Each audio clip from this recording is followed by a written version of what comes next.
finance has,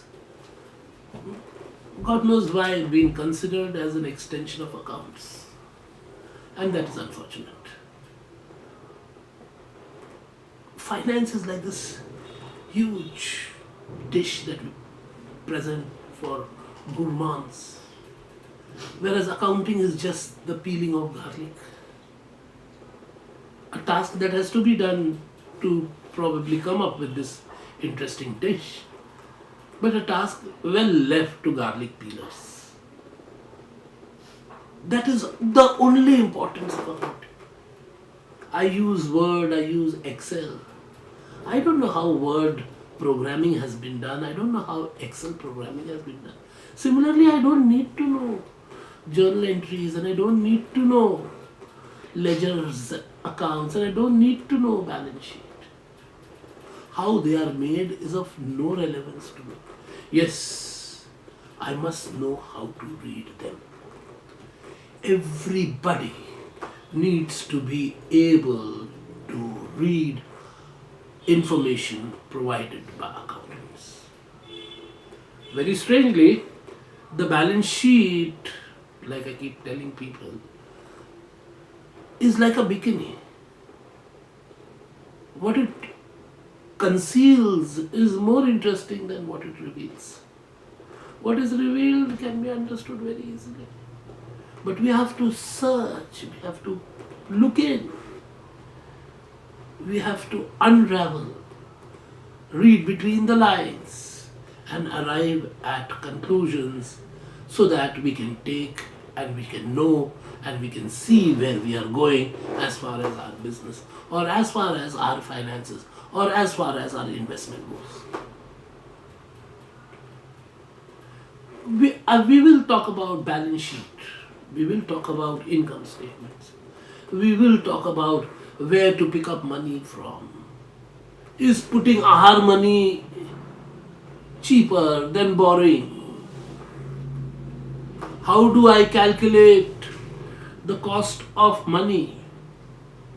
Where do I put in? Which project should I put money?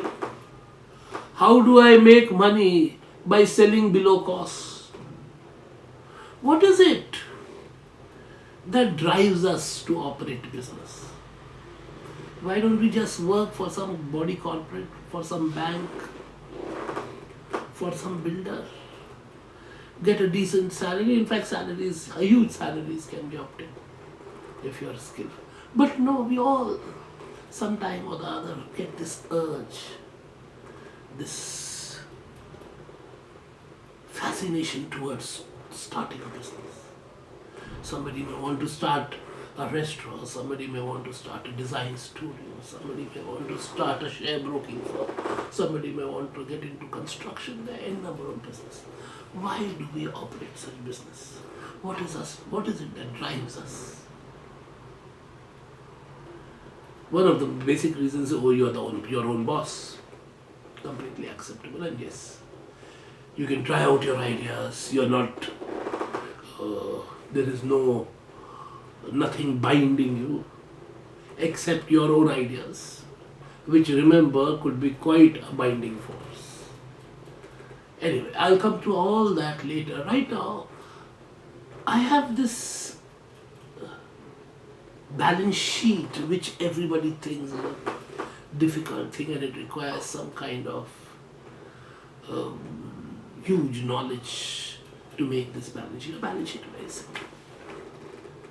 It is nothing but a snapshot, a picture, a still photograph of your business on one particular day, of your financial health, of how much you own and how much you owe, of what you have and what you have to pay back. So balance sheet could be divided into two parts, the left side, the right side, or the top side, the bottom side. You could have balance sheets in various formats. Basically, it should tell you how much you own and how much you owe on one particular date. Generally speaking, on the asset side of a balance sheet, you have two kinds of assets. Current assets, and for convenience, non-current assets. And on the other side, you have long-term loans, short-term loans, and owner's contribution. This together makes your balance sheet. As simple as that.